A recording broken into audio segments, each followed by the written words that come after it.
ওরা তোমাকে নিয়ে ঠাট্টা করুক, তোমাকে নিয়ে হাসুক, তোমাকে আঘাত করুক, অবজ্ঞা করুক, তাতে কিছুই হবে না, কিন্তু তারা যেন তোমাকে থামাতে না পারে। বিসমিল্লাহির রহমানির রহিম। আসসালামু আলাইকুম আমার প্রাণপ্রিয় সকল মিষ্টি মিষ্টি আপুরা, কেমন আছো? আশা করি আল্লাহর অশেষ রহমতে সবাই খুব ভালো আছো। আলহামদুলিল্লাহ আমিও ভালো আছি। তো এই যে সকালে নাস্তা খেয়েছি, টেবিলে এখনও 4 কাপ পড়ে আছে, কোনো কিছুই গোছানো হয়নি। তো সব কিছু গোছানোর আগে চিন্তা করলাম আগে ওয়াশিং মেশিনে কাপড় দিয়ে দিই। একটানা বৃষ্টি হওয়ার জন্য অনেক কাপড় জমে গিয়েছে, তো সেগুলো ওয়াশিং মেশিনে টাইম সেট করে দিয়ে এবার এদিকের কাজগুলো আমি কমপ্লিট করে নিব। তো ভিডিও দেখার শুরুতে সবাই একটা করে লাইক দিয়ে ভিডিওটি দেখবে আর এই বোনটাকে সাপোর্ট করবে। আর সবার জন্য রইল আমার পক্ষ থেকে অনেক ভালোবাসা। এরকম ভালোবাসো আমাকে বা এরকম সাপোর্ট করো। আসলে তোমাদের ভালোবাসা সাপোর্টে আমি আজকে এ পর্যন্ত আসতে পেরেছি। তো এই যে বাচ্চাদের বিছানা গুছিয়ে নিয়েছি, আর এখন এই যে সুপার রুমটাও গুছিয়ে নিব। সব কিছু এলোমেলো আছে। আর এদিকে আমি এই যে কলিং বেল পেয়ে দরজা খুলে দিলাম, আর আমার বড় মেয়ে এসেছে আমার জন্য একটা চিপস নিয়ে। আর এই চিপসটা আমার খুবই ফেভারিট। তো আমার মেয়ে আসার সময় আমার জন্য নিয়ে এসেছে, আর মেয়ের সামনে বসে বসে খাচ্ছি আর গল্প করছিলাম। তো চিপস খেয়ে কিচেনে চলে আসলাম। এসেই দেখতেই পাচ্ছ আমার এলোমেলো রান্নাঘর। সকালে বাচ্চাদের টিফিন থেকে শুরু করে নাস্তা থেকে শুরু করে যে সকল থালা বাসন জমে আছে সেগুলো এখনও এখানে পড়ে আছে, সব ক্লিন করতে হবে। আর এলোমেলো রান্নাঘর গুছিয়ে আবার আসছি তোমাদের কাছে ফিরে। তো এদিকে আমার কিন্তু ওয়াশিং মেশিনে কাপড় ওয়াশ করা কমপ্লিট, কাপড় চোপড়গুলো নেড়েও দিয়েছি। তারপরে আমি কিন্তু এলোমেলো রান্নাঘর গুছিয়ে এবার রান্না বাড়া শুরু করব। তো এদিকে আমি মাছ ভিজিয়ে রেখেছি, আর রান্নাঘরটা দেখতেই পাচ্ছ মাশাআল্লাহ খুব সুন্দর ক্লিন হয়েছে। আর ক্লিন পরিষ্কার পরিচ্ছন্ন রান্নাঘরে কিন্তু রান্না করতে ভালো লাগে। তো আজকে মলা মাছের চচ্চড়ি করব, বোয়াল মাছ ভুনা, ইলিশ মাছ ভুনা করব, এগুলোই করব। আর এই যে পেঁপে ভাজি করব। তো এগুলো গুছিয়ে আমি এদিকে আবার চলে এসেছি। বুয়া এসেছে, তো চিন্তা করলাম সোফাটা একটু ভালোভাবে ঝেড়ে দিয়ে আসি। তাছাড়া বিছানা টিছানা সব কিছু আমার ঝাড়া কমপ্লিট। আর সুপার রুমটা ঝাড়া হয়নি, মেয়ে এসেছিল, মেয়ের সাথে চিপস খেতে খেতে ভুলে গিয়েছি। তো এখন মেয়ে একটু রেস্ট নিচ্ছে নাস্তা খেয়ে, আর আমি এদিকে আমার কাজগুলো কমপ্লিট করে নিচ্ছি। তো এই কাজগুলো আমাদের প্রতিদিন, আর প্রতিদিনের কাজ দিয়েই কিন্তু আমার প্রতিদিনের ব্লগ শুরু করি। তো আশা করি আমার সকল ভাই আপুদের কাছে আমার এই ব্লগটা ভালো লাগবে। আর যদি কোনো কোথাও ভুল ত্রুটি থেকে থাকে তাহলে অবশ্যই সবাই ক্ষমা সুন্দর দৃষ্টিতে দেখবে। আর যে সকল আপুরা আমার চ্যানেলে নতুন আসছো তাদের কিন্তু আমি বন্ধু করে নিচ্ছি, কাউকে কিন্তু আমি মন খারাপ করে ফিরে যেতে দিচ্ছি না। যাদেরকেই দেখছি নতুন মুখ তাদেরকে আপন করে নিচ্ছি, কেননা আমি জানি একটা সাবস্ক্রাইব আমাদের জন্য কতটা জরুরি। তো যাই হোক, এদিকে সুপার রুমটা গুছিয়ে তারপরে কিন্তু আমি আবার কিচেনে চলে আসলাম। আর বোয়াল মাছটা কিভাবে পরিষ্কার করি খুব সহজে সেটা একটু তোমাদের সাথে শেয়ার করছি। তো এরকম মাজুনি থাকলে মাজুনিটা দিয়ে এভাবে কিন্তু ডলা দিলে বোয়াল মাছটা একদম চকচকে সাদা হয়ে যায়। আর এদিকে আমার বোয়াল মাছ পরিষ্কার করা কমপ্লিট হয়ে গিয়েছে, আর এখন মাছটা একটু ছোট ছোট করে কেটে নিব। তো বোয়াল মাছটা অনেক দিনই আনা হয়েছে কিন্তু রান্না করা হচ্ছে না। আমার আসলে কিসের জন্য যেন ইলিশ আর চিংড়ি ছাড়া কিছু রান্না করতে ভালো লাগে না। রান্না করলে কিন্তু সবাই খায়, কিন্তু আলিশি করে রান্না করা হয় না। তো লবণ দিয়ে কিন্তু মাছটা আরেকটু ভালোভাবে পরিষ্কার করে ধুয়ে নিব, আর তাহলে কিন্তু মাছের যে বিজলা বা একটা গন্ধ থাকবে সেটা চলে যাবে, আর মাছটাও পরিষ্কার হয়ে যাবে।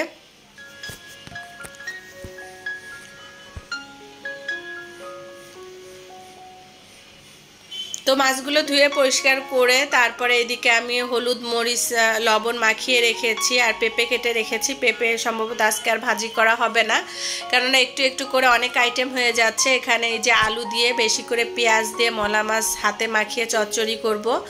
আর একদম সিম্পল মশলা এখানে দিচ্ছি হলুদ পাউডার, ধনে পাউডার, জিরে পাউডার, স্বাদ মতো লবণ আর পরিমাণ মতো তেল দিয়ে এভাবে হাতে মাখিয়ে সিম্পলভাবে আমি চচ্চড়িটা বসিয়ে দিলাম। আর এক চুলায় আমি ইলিশ মাছ ভেজে নিব। চিন্তা করলাম সময় নেই, 2টা বেজে গিয়েছে, আমার খুব তাড়াতাড়ি করে রান্না করতে হবে। সংসারের সব কাজ যেহেতু একাই করি, আসলে কাজগুলো যদি একটু রুটিন মাফিক করা যায় তাহলে কিন্তু কাজ একার পক্ষে করা সম্ভব। আর এলোমেলো থাকলে আর এলোমেলো রুটিনে কখনো কাজ হয় না। যেহেতু আমরা হাউস ওয়াইফ, আমাদের সংসারে কাজকর্ম করতে হয়, সেজন্য কিন্তু আমাদের একটু রুটিন অনুযায়ী কাজ করলে কাজটা খুব দ্রুত হয়ে যায় এবং আমাদের কষ্টটাও কম হয়।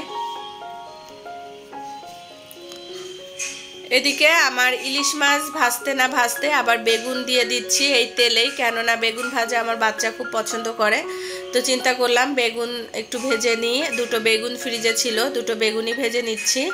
আর এক পাশে কিন্তু আমার চচ্চড়িটাও প্রায় হয়ে এসেছে।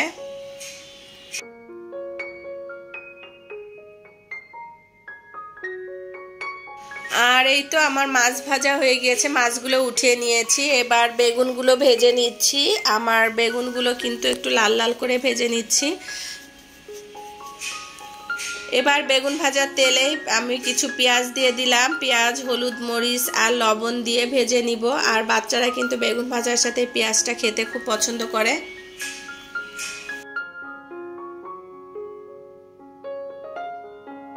নামানোর আগে একটু ধনিয়া পাতা দিয়ে দিলাম। আর এই যে পেঁয়াজ ভাজা হয়ে গিয়েছে, এখানে বেগুনগুলো দিয়ে একটু ভালোভাবে নেড়েচেড়ে নামিয়ে নিব।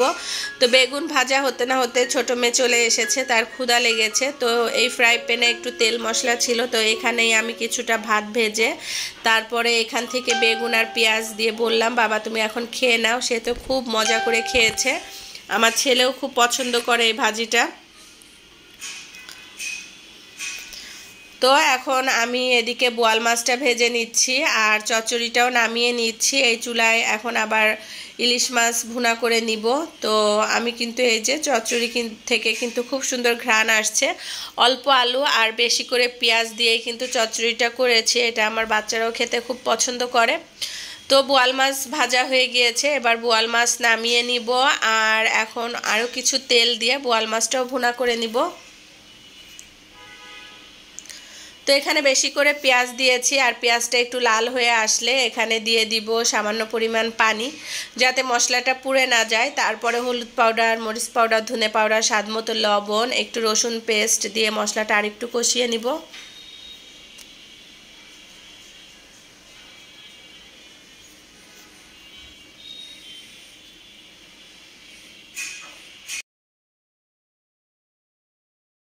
তো এইখানে স্বাদ মতো লবণ দিয়ে দিলাম, দিয়ে আরেকটু পানি দিয়ে মশলাটা ভালোভাবে কষিয়ে নিব। আর আমি যেহেতু মেন রোডের সাথেই থাকি, সেই জন্য কিন্তু অনেক শব্দ আসে আমার ভিডিওতে। তো প্লিজ কেউ খারাপ কিছু মনে করবে না, কিছুই করার নেই। রাতের কথা দিতে গেলে গাড়ির শব্দ, দিনে কথা দিলে আশেপাশে শব্দ, আর কি করার। ইউটিউবে কাজ করা এখন খুবই কষ্টকর। এই যে বাহিরে কে যেন কি পিটাচ্ছে, সেই শব্দটাও চলে আসছে। তো যাই হোক, এর ভিতরেই কাজ করতে হবে, সামনে এগিয়ে যেতে হবে। যদি আমার মিষ্টি মিষ্টি সকল আপু এবং ভাইয়াদের সাপোর্ট পাই তাহলে কোনো সমস্যাই নেই। তো এখানে কিন্তু আমি এবার একদম সিম্পলভাবে ইলিশ মাছটাও ভুনা করে নিচ্ছি। আর মাছটা ছোট হলে কি হয়েছে, এখানে কিন্তু প্রচুর তেল ছিল ইলিশ মাছে, আর খেতেও দারুণ লেগেছে। তো এখানে একটু ঝোলের পানি দিয়ে তারপরে মশলার সাথে ভালোভাবে মাছটা মিশিয়ে নিব। আর রান্না হতে হতে কিন্তু আমি এক পাশ থেকে চুলাও পরিষ্কার করে নিচ্ছি, দেখতেই পাচ্ছ। তাহলে কিন্তু কাজটা খুব দ্রুতই কমপ্লিট হয়ে যাবে। পরে রান্না পরে চুলা মুছতে একটু আলস্যি লাগে, রান্নার সাথে সাথে আমি চুলা আর চুলার কর্নারটা একভাবে ক্লিন করে নিয়ে একসাথেই। আর এদিকে কিছু থালা বাসন হয়েছে, থালা বাসনগুলো পরিষ্কার করে নিচ্ছি। এগুলো করার পরে টেবিলে খাবার দিয়ে দিব। তো বেসিনটাও আমি ক্লিন করে নিলাম।